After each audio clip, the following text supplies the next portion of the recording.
Okay, હવે આપણે જોઈએ કેટલાક પદોની સમજૂતી. તો આપણે જ્યારે લેન્સ ભણતા હોય તો એ વખતે આ બધી જે વ્યાખ્યાઓ છે એ વ્યવસ્થિત આવડતી હોવી જોઈએ. તો જ આપણને આગળની જે થિયરીઓ છે એની અંદર કંઈક ખબર પડશે, એના વગર ખબર પડશે નહીં. એટલે આ જે પદો છે એ બધા પદો વ્યવસ્થિત સમજવાના છે. મેં પહેલાથી અહીંયા લખી કાઢ્યા છે જેથી આપણો સમય બચી જાય. દરેકે દરેક વ્યાખ્યા આપણે યાદ રાખવાની છે, બરોબર છે? ઓકે, તો આપણે બહિર્ગોળ લેન્સના કિસ્સામાં વાત કરવાના છીએ. તો આ રહ્યો બહિર્ગોળ લેન્સ.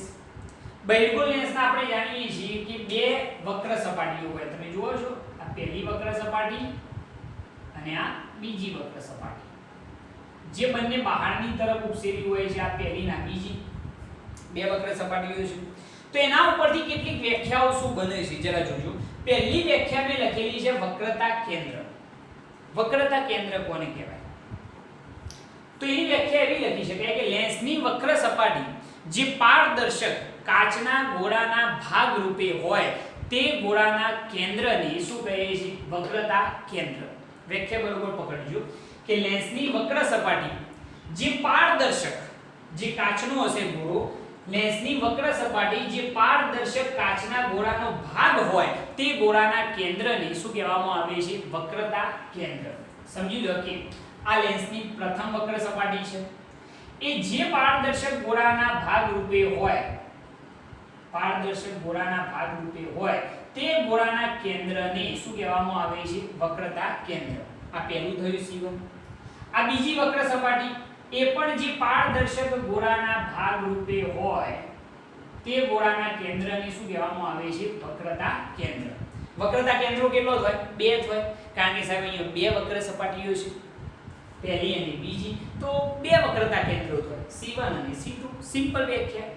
ફરીથી જુઓ વક્રતા કેન્દ્રની વ્યાખ્યા કે લેન્સની વક્ર સપાટી જે પારદર્શક ગોળાના ભાગ રૂપે હોય તે ગોળાના કેન્દ્રને શું કહેવામાં આવે છે? વક્રતા કેન્દ્ર. જુઓ લેન્સની આ વક્ર સપાટી જે પારદર્શક ગોળાના ભાગ રૂપે હોય, લેન્સની વક્ર સપાટી જે પારદર્શક ગોળાના ભાગ રૂપે હોય તે ગોળાના કેન્દ્રને શું કહે છે? વક્રતા કેન્દ્ર. આ બીજી વક્ર સપાટી જે પારદર્શક ગોળાના ભાગ રૂપે હોય તે ગોળાના કેન્દ્રને શું કહે છે? વક્રતા કેન્દ્ર. અહીંયા C2 કહેવાશે. બે વક્રતા કેન્દ્રો હોય, મેં અહીંયા એ પણ લખેલું છે કે લેન્સને બે વક્રતા કેન્દ્રો હોય છે, C1 અને C2. ક્લિયર છે? ઓકે, પહેલી વ્યાખ્યા થઈ ગઈ. એના પછી બીજી વ્યાખ્યા કઈ છે ભાઈ? મુખ્ય અક્ષ. મુખ્ય અક્ષની વ્યાખ્યા શું? તો વક્રતા કેન્દ્રો C1 અને C2, વક્રતા કેન્દ્રો C1 અને C2 માંથી પસાર થતી કાલ્પનિક રેખાને શું કહે છે? મુખ્ય અક્ષ. તમે ધ્યાનથી જુઓ કે વક્રતા કેન્દ્રો C1 અને C2 માંથી પસાર થતી જે આ કાલ્પનિક રેખા છે એ કાલ્પનિક રેખાને શું કહે છે? તો મુખ્ય અક્ષ. આ જે રેખા પસાર થાય છે C1 અને C2 માંથી એને શું કહેવાય છે? મુખ્ય અક્ષ. અહીંયા લખ્યું છે, જુઓ કે C1 અને C2 માંથી પસાર થતી કાલ્પનિક રેખાને શું કહે છે? મુખ્ય અક્ષ કહે છે. ઓકે, એના પછી પ્રકાશીય કેન્દ્ર અથવા તો ઓપ્ટિકલ સેન્ટર કોને કહે છે? તો એના માટે મેં લખેલું છે કે લેન્સના મુખ્ય અક્ષ પર આવેલ લેન્સના મધ્ય કેન્દ્રને શું કહે છે? પ્રકાશીય કેન્દ્ર. લેન્સના મુખ્ય અક્ષ પર આવેલ લેન્સના મધ્ય કેન્દ્રને શું કહે છે? પ્રકાશીય કેન્દ્ર. તો આ જે કેન્દ્ર આવે એને શું કહેવાશે? પ્રકાશીય કેન્દ્ર. ધ્યાનથી જુઓ કે લેન્સના મુખ્ય અક્ષ પર આવેલા લેન્સના મધ્ય કેન્દ્રને શું કહે છે? પ્રકાશીય કેન્દ્ર. તો આ જે O છે એના આપણે કહેવું તો કહી શકીએ છીએ, આ જે O છે એના આપણે પ્રકાશીય કેન્દ્ર કહી શકીએ. અહીંયા લખીએ પ્રકાશીય કેન્દ્ર. Okay, perfect. હવે જરા જુઓ, જેને જનરલી આપણે O વડે દર્શાવીશું, પ્રકાશીય કેન્દ્ર, ઓપ્ટિકલ સેન્ટર જેને આપણે કહીએ છીએ, બરોબર? એ ત્રીજી વ્યાખ્યા થઈ ગઈ. એના પછી ચોથી વ્યાખ્યા લેન્સનું મુખ. તો એની વ્યાખ્યા શું છે? કે ગોળીય લેન્સની વર્તુળાકાર કિનારીના અસરકારક વ્યાસને શું કહે છે? લેન્સનું મુખ. દાખલા તરીકે આ જે વર્તુળાકાર કિનારી છે, આ દેખાય છે વર્તુળાકાર કિનારી 1 નંબર અને 2 નંબર, એ વર્તુળાકાર કિનારીના અસરકારક વ્યાસ, આ જેટલો વ્યાસ આવે અહીંયાથી અહીંયા સુધીનું અંતર જો અહીંયાથી આટલું, એ વ્યાસને શું કહેવામાં આવે છે? લેન્સનું મુખ અથવા તો એપરેચર પણ કહી શકાય છે. એને ઇંગ્લિશમાં કહેવું હોય તો શું કહેવાય? એપરેચર. જે લેન્સના મુખની વ્યાખ્યા થઈ ગઈ. એના પછી વક્રતા ત્રિજ્યા. તો વક્રતા ત્રિજ્યાની વ્યાખ્યા શું થાય? સિમ્પલ વ્યાખ્યા છે, જરા ધ્યાનથી સમજજો. કે બહિર્ગોળ લેન્સની વક્ર સપાટી, બહિર્ગોળ લેન્સની વક્ર સપાટી જે પારદર્શક ગોળાના ભાગ રૂપે હોય તે ગોળાની ત્રિજ્યાને શું કહે છે? વક્રતા ત્રિજ્યા. ફરીથી બોલું છું. લેન્સની વક્ર સપાટી જે પારદર્શક ગોળાના ભાગ રૂપે હોય તે ગોળાની ત્રિજ્યાને શું કહે છે? વક્રતા ત્રિજ્યા. બરોબર છે? આ રહી વ્યાખ્યા. ધ્યાનથી તમે વાંચી લો. દેખાય તો છે ને ભાઈ બધાને? દેખાય તો છે? હા, દેખાય છે. વક્રતા ત્રિજ્યાની વ્યાખ્યા શું લખવાની છે? બહિર્ગોળ લેન્સની વક્ર સપાટી જે પારદર્શક કાચના ગોળાના ભાગ રૂપે હોય તે ગોળાની ત્રિજ્યાને શું કહે છે? વક્રતા ત્રિજ્યા. તમે ધ્યાનથી જો વ્યાખ્યા લખેલી છે આમાં. બહિર્ગોળ લેન્સની વક્ર સપાટી જે પારદર્શક કાચના ગોળાના ભાગ હોય તે ગોળાની ત્રિજ્યાને શું કહે છે? વક્રતા ત્રિજ્યા. ધ્યાનથી જુઓ. બહિર્ગોળ લેન્સની આ વક્ર સપાટી જે પારદર્શક ગોળાના ભાગ રૂપે હોય તે ગોળાની ત્રિજ્યા, એટલે કે ટૂંકમાં કહેવું હોય તો આપણે આ અંતર કહી શકીએ છીએ. જો અહીંયાથી અહીંયા સુધી r1. સેમ એ રીતે આ તરફ વિચારીએ તો આ જે ગોળો છે એની ત્રિજ્યા કેવી હોય તો આ ત્રિજ્યા કહેવાશે, જેને આપણે કહીએ r2. ટૂંકમાં ઓપ્ટિકલ સેન્ટર અને વક્રતા કેન્દ્ર વચ્ચેનું અંતર છે. કોની વચ્ચેનું અંતર છે? ઓપ્ટિકલ સેન્ટર અને વક્રતા કેન્દ્ર વચ્ચેના અંતરને શું કહે છે? વક્રતા ત્રિજ્યા. એમ પણ લખી શકાય વ્યાખ્યા સાહેબ. આ વ્યાખ્યા જે છે આપણે શું લખ્યું છે કે બહિર્ગોળ લેન્સની વક્ર સપાટી જે પારદર્શક ગોળાના ભાગ રૂપે હોય, બરોબર છે? પારદર્શક કાચના ગોળાના ભાગ રૂપે હોય, બરોબર, તે ગોળાની ત્રિજ્યાને શું કહે છે? વક્રતા ત્રિજ્યા. સમજી લો કે આ જે ગોળો છે એની ત્રિજ્યા એટલે આ થાય. તો ટૂંકમાં શું છે?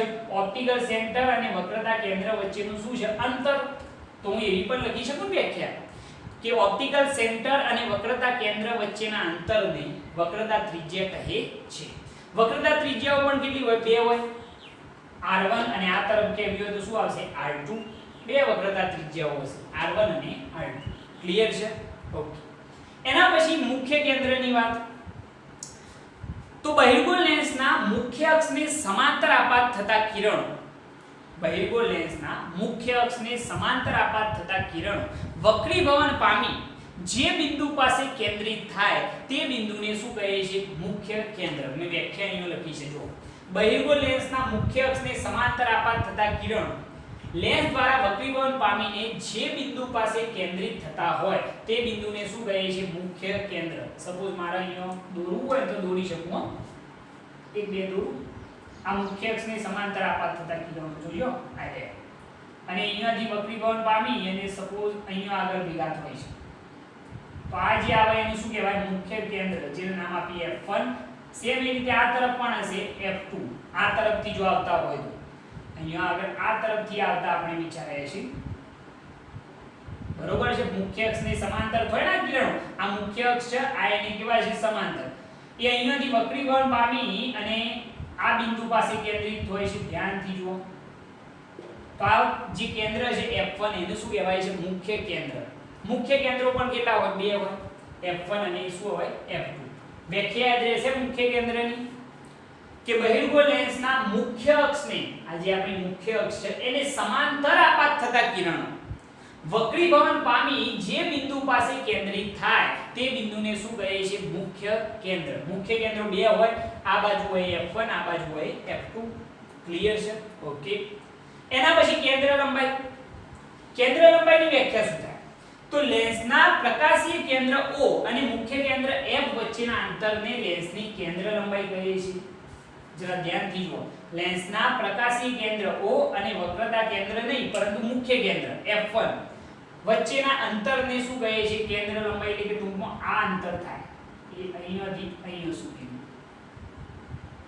ઓપ્ટિકલ સેન્ટર અને મુખ્ય કેન્દ્ર વચ્ચેનું અંતર શું કહેવાય? કેન્દ્ર લંબાઈ f1. સેમ એ રીતે આ બાજુ પણ આવે. ઓપ્ટિકલ સેન્ટર અને મુખ્ય કેન્દ્ર f2 વચ્ચેનું અંતર શું કહેવાશે? કેન્દ્ર લંબાઈ f2. વ્યાખ્યા યાદ રહેશે ને? લેન્સના પ્રકાશીય કેન્દ્ર O અને મુખ્ય કેન્દ્ર F વચ્ચેના અંતરને શું કહે છે? કેન્દ્ર લંબાઈ f1 અને f2. બે કેન્દ્ર લંબાઈઓ છે, બરોબર. આ રીતે બધા માટે તમે વ્યાખ્યા લખી શકો છો. બધી વ્યાખ્યાઓ એકદમ સિમ્પલ છે, ઈઝીલી ટેકલ થઈ શકે એવી. પહેલા આની અંદર ખબર પડી વક્રતા કેન્દ્રની. લેન્સની વક્ર સપાટી જે પારદર્શક ગોળાના ભાગ રૂપે હોય તે ગોળાની ત્રિજ્યાને શું કહે છે? તે ગોળાના કેન્દ્રને શું કહે છે? વક્રતા કેન્દ્ર. ફરીથી બોલું કે લેન્સની વક્ર સપાટી જે પારદર્શક ગોળાના ભાગ રૂપે હોય તે ગોળાના કેન્દ્રને શું કહે છે? વક્રતા કેન્દ્ર. તમે જો આ પહેલી વક્ર સપાટી જે પોલા ગોળાના ભાગ રૂપે હોય તે ગોળાના કેન્દ્રને શું કહે છે? વક્રતા કેન્દ્ર. સેમ એ રીતે આ તરફ આ C2. ઓકે, બે વક્રતા કેન્દ્રો હોય C1 અને C2. એના પછી મુખ્ય અક્ષ. તો વક્રતા કેન્દ્રો C1 અને C2 માંથી પસાર થતી કાલ્પનિક રેખા જેને શું કહે છે? મુખ્ય અક્ષ. આ બીજી થઈ ગઈ. એના પછી પ્રકાશીય કેન્દ્ર. તો લેન્સના મુખ્ય અક્ષ પર આવેલા લેન્સના મધ્ય કેન્દ્રને, આ જે લેન્સનું મધ્ય કેન્દ્ર છે O, એને કહેવામાં આવે છે પ્રકાશીય કેન્દ્ર અથવા ઓપ્ટિકલ સેન્ટર. એના પછી લેન્સનું મુખ. તો ગોળીય લેન્સની વર્તુળાકાર કિનારીના અસરકારક વ્યાસને, આ આખો વ્યાસ જેટલો થાય એ વ્યાસને શું કહે છે? એપરેચર અથવા તો લેન્સનું મુખ. એના પછી વક્રતા ત્રિજ્યા. વક્રતા ત્રિજ્યાની વ્યાખ્યા પકડજો કે લેન્સની વક્ર સપાટી જે પારદર્શક ગોળાના ભાગ રૂપે હોય તે ગોળાની ત્રિજ્યાને શું કહે છે? વક્રતા ત્રિજ્યા. ધ્યાનથી જુઓ, આ લેન્સની વક્ર સપાટી જે પારદર્શક ગોળાના ભાગ રૂપે હોય તે ગોળાની ત્રિજ્યાને શું કહે છે? વક્રતા ત્રિજ્યા R1. સેમ એ રીતે આ તરફ વિચારીએ તો આ થાય R2, બરોબર છે. અથવા તો તમે એમ પણ કહી શકો છો કે ઓપ્ટિકલ સેન્ટર અને વક્રતા કેન્દ્ર વચ્ચેના અંતરને શું કહે છે? વક્રતા ત્રિજ્યા. એ પણ વ્યાખ્યા સાચી છે, તમારે લખી કાઢજો. એના પછી મુખ્ય કેન્દ્ર. મુખ્ય કેન્દ્રની વ્યાખ્યા શું છે? તો મુખ્ય કેન્દ્રની વ્યાખ્યા કેવી હોય તો બહિર્ગોળ લેન્સના મુખ્ય અક્ષને સમાંતર આપાત થતા કિરણો, બહિર્ગોળ લેન્સના મુખ્ય અક્ષને સમાંતર આપાત થતા કિરણો વક્રીભવન પામી જે બિંદુ પાસે કેન્દ્રિત થાય તે બિંદુને શું કહે છે? મુખ્ય કેન્દ્ર. એ વ્યાખ્યા લખી છે. જો અંતર્ગોળ લેન્સ હોત તો અપકેન્દ્રિત હોત અથવા તો વિકેન્દ્રિત હોત. મુખ્ય અક્ષને સમાંતર આપાત થતા કિરણો વક્રીભવન પામ્યા બાદ જે બિંદુ પાસે વિકેન્દ્રિત થતા હોય તે બિંદુને શું કહે છે? મુખ્ય કેન્દ્ર. પરંતુ આ વ્યાખ્યા કોના માટે? અંતર્ગોળ લેન્સ માટે. અહીંયા કેન્દ્રિત હોય, પેલામાં વિકેન્દ્રિત હોય, બીજું કંઈ નહીં. ઓકે. એના પછી કેન્દ્ર લંબાઈ. સિમ્પલ વ્યાખ્યા. ઓપ્ટિકલ સેન્ટર O અને મુખ્ય કેન્દ્ર F1 વચ્ચેના અંતરને શું કહે છે? કેન્દ્ર લંબાઈ. આ રહી વ્યાખ્યા. બે કેન્દ્ર લંબાઈઓ હોય, એક હોય F1 અને બીજી હોય F2. ક્લિયર છે? બધી વ્યાખ્યાઓ મોઢા કરી લેવાની છે ભાઈ. શું કહ્યું મેં? બધી વ્યાખ્યાઓ મોઢા કરી લેવાની છે, કારણ કે આગળની થિયરીઓ આના વગર મજા આવશે નહીં. બરોબર છે? તો આને નોટ કરી લો, નોટ કરી લેવાની.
सूरज सा चमके